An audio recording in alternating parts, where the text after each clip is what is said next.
Siapa sih yang nggak kenal kereta cepat Wush? Ikon baru kebanggaan kita semua, simbol kemajuan transportasi di Indonesia. Tapi, sadar nggak sih, di balik kecepatannya yang super itu, ada pertanyaan finansial yang super besar juga. Nah, sekarang kita akan kupas tuntas jawabannya. Oke, kita nggak usah basa-basi lagi, langsung ke pertanyaan utamanya. Pertanyaan ini kelihatannya simpel, tapi penting banget. Dengan biaya proyek yang segitu besarnya, ujung-ujungnya siapa yang bakal nanggung utangnya? Ternyata jawabannya udah ada dan udah final.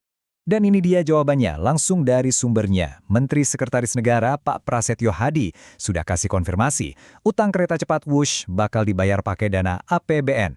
Tahu artinya apa? Artinya, utang ini bakal dibayar pakai uang kita semua, uang rakyat. Jadi semua spekulasi dan perdebatan ya berakhir di sini. Ini keputusan yang benar-benar besar loh. Jadi yuk kita coba bedah lebih dalam lagi, gimana sih pemerintah secara resmi bakal mengatur pembayaran utang untuk proyek super strategis ini. Tapi sebelum kita lanjut, kita harus paham dulu nih skalanya. Sebenarnya seberapa besar sih utang yang lagi kita omongin ini? Coba siap-siap ya, karena angkanya ini, wah bisa bikin kaget. Oke, angka pertama yang harus kita tahu sekitar 1,2 triliun rupiah. Penting banget nih buat dicatat, ini bukan total utangnya ya. Ini adalah perkiraan cicilan yang harus dibayar dari APBN setiap tahun. Kebayangkan, sebuah komitmen tahunan yang nggak main-main. Kalau kita lihat gambaran besarnya, total biaya proyek ini menembus angka yang luar biasa, lebih dari 120 triliun rupiah. Angka inilah yang jadi alasan kenapa isu pembayaran utangnya jadi isu nasional yang krusial banget. Terus, pertanyaannya, kita utang ke siapa sih? Nah, kreditur utamanya adalah China Development Bank. Mereka lah lembaga keuangan yang kasih pinjaman dana paling besar supaya proyek ambisius ini bisa terwujud dari awal. Tentu aja, proses pembayaran utang segede ini melibatkan negosiasi yang rumit dan gak cuma satu pihak. Sekarang, yuk kita lihat siapa aja sih pemain-pemain kunci yang duduk di meja perundingan. Jadi, setidaknya ada 3 aktor utama dalam cerita ini. Di satu sisi ada pemerintah Indonesia sebagai penjamin akhir. Di sisi lainnya, tentu ada China Development Bank sebagai yang punya uang. Nah, yang jadi jembatan di tengah-tengah, yang jadi ujung tombak negosiasinya, itu adalah Danantara. Sosok sentral yang memimpin negosiasi yang pastinya alot ini adalah Pak Rosan Ruslani, kepala dari Danantara. Wah, tugasnya berat banget ya. Dia harus memastikan mekanisme pembayaran utang ini bisa disepakati tanpa merugikan kepentingan dan stabilitas ekonomi negara kita. Nah, disinilah ceritanya jadi makin menarik nih. Keputusan pakai APBN ini ternyata adalah sebuah perubahan besar dari janji pemerintah di awal-awal dulu. Coba kita lihat perbedaannya. Perbandingannya kelihatan jelas banget di sini.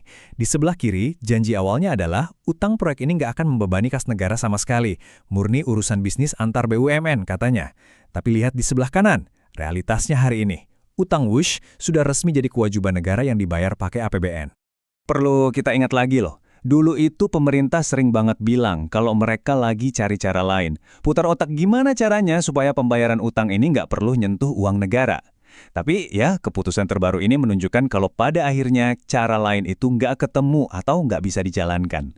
Jadi dengan keputusan yang sudah final ini, terus gimana dong? Apa langkah-langkah konkret yang bakal diambil pemerintah? Yuk kita intip peta jalan yang udah mereka siapkan. Oke, ada 3 langkah utama yang sekarang lagi berjalan. Pertama, pastinya beresin dulu negosiasinya sampai tuntas. Kedua, menetapkan mekanisme pembayaran yang jelas dan detail, biar nggak ada masalah di kemudian hari. Dan yang ketiga, ini nih yang paling krusial, memastikan seluruh proses ini nggak akan membahayakan stabilitas keuangan negara kita. Nah, ini dia prioritas utama pemerintah. Tantangannya adalah gimana caranya bayar cicilan 1,2 triliun rupiah setiap tahun tanpa bikin guncangan buat ekonomi nasional.